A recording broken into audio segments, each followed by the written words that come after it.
Hello, everybody. Welcome to today's Politics Daily, and I'm your host, Alice. In today's podcast, we'll be talking about affordable housing. More specifically, why affordable housing isn't so affordable.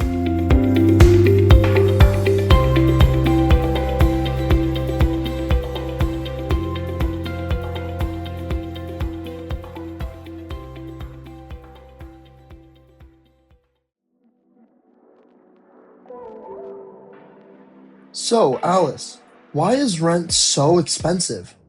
Good question, Jack. Those of us who live in major cities probably all understand the difficulty of finding affordable housing. What do you say, Jack? How do you feel about this? Definitely. I want housing that doesn't take up my entire paycheck. Housing that provides a comfortable living space without emptying my wallet. You are so right. These are universal demands. I live in Boston, so I know all too well. But have you ever thought about why? Why is affordable housing so expensive? A study published in the Journal of Housing Studies by 3 scholars, Yang-Hua Lee, Peter A. Kemp, and Vincent J. Reyna, will bring us some answers.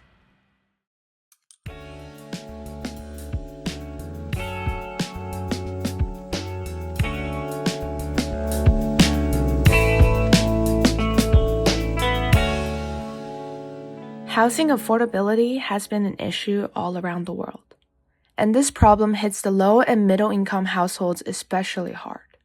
People tend to think that the solution to this problem is to simply build more housing. However, the scholars disagree. They argue that without structural changes, housing affordability will remain a serious issue regardless of how many more housing units we build. What do you mean by structural changes? Another good question.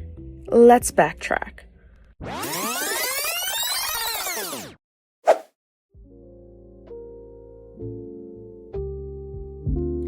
Yang-Hua Lee and Vincent J. Reyna from the Department of City and Regional Planning at the University of Pennsylvania and Peter A. Kemp of the University of Oxford suggest 4 major reasons why housing has become so expensive. The first one is what they call the welfare state retrenchment. The second reason is land, construction, and development costs. The third reason is demographic shift, and the fourth reason is income growth and income inequality. Now, let's dive into each of them individually.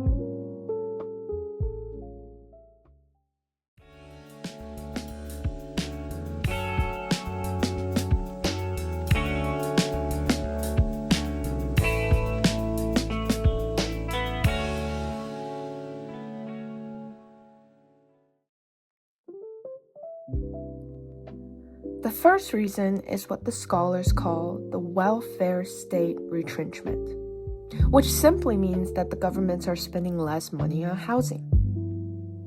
Since the 1980s, many major countries have reduced the amount of public funding allocated for affordable state-subsidized housing construction and maintenance.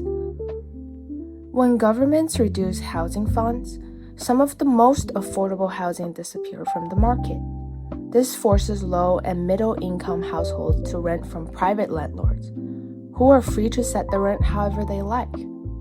As one can imagine, landlords tend to prefer renting their properties at the highest value possible, which is often pretty expensive.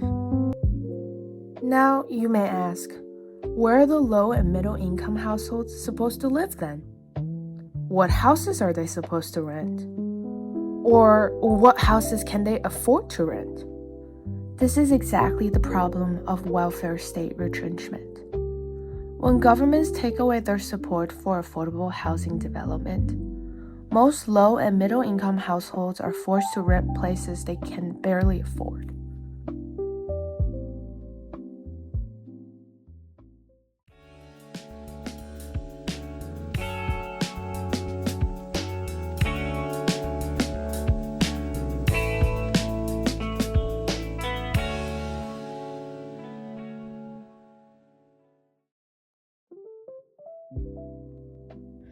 Now, moving on to the second reason that made housing so expensive, which has to do with the land, the construction, and the development costs.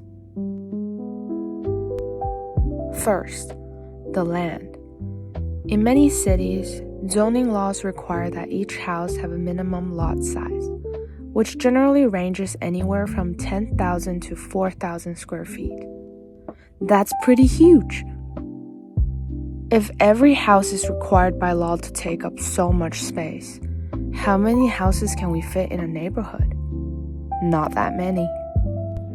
To make matters worse, some zoning laws require that housing can only be single-family households, which means that more affordable options like apartments and condos are banned. This means that the construction of any new affordable housing units is incredibly difficult and costly. The same thing goes for redevelopment. Attempts to redevelop existing single-family homes into apartments are also incredibly difficult. Some people then argue that we should just get rid of these zoning restrictions, but that's much easier said than done. Most of these zoning laws were created in the early 1800s, which means that they're very old. Because they're old, they've been around for a long time. They've been embedded into the local housing systems, and any efforts to remove or change them would face major opposition, possibly even expensive lawsuits. These zoning restrictions are the second reason that makes housing so expensive.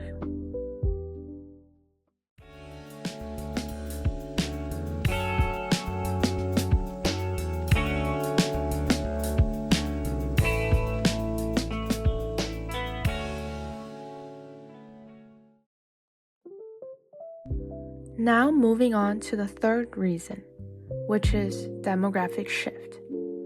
This is much more straightforward than the previous two reasons. The scholars noticed a population growth and a change in household formation patterns. What they mean by this is that because the population grew, more people need housing. Naturally, getting housing became more competitive. The rent is consequently hiked up due to the competition. Also, your average household formation pattern is quite different nowadays. People nowadays tend to get married later and prefer to live alone more.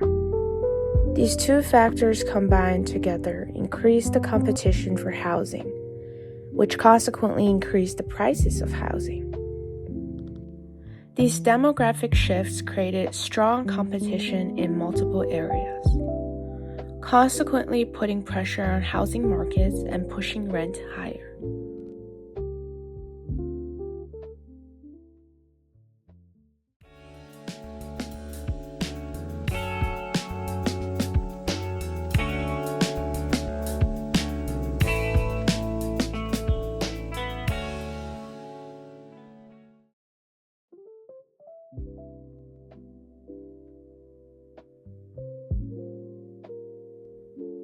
Now moving on to our last reason, the fourth reason, income growth and income inequality. Another major reason that contributes to housing and affordability. Income growth combined with income inequality means that people with vastly different salaries are competing for the same house. The higher income earners are willing to pay a lot more than the lower and middle income earners. This gives the landlords the courage to test the water and raise the rent bit by bit to see if people will still pay it. Eventually, the low and middle income earners will no longer be able to afford it, and the house will be taken over by the high income earners. The low and the middle income earners will then be kicked out and displaced.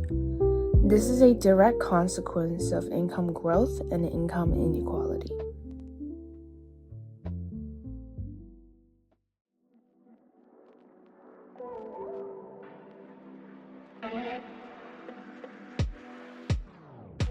These things are what I refer to at the beginning of the podcast as structural changes. These issues need to be fixed before affordable housing can become truly affordable. If any of these issues still exist, no matter how many more housing units we build, it would never be truly affordable. Thank you for listening to today's Politics Daily. I'm your host, Alice.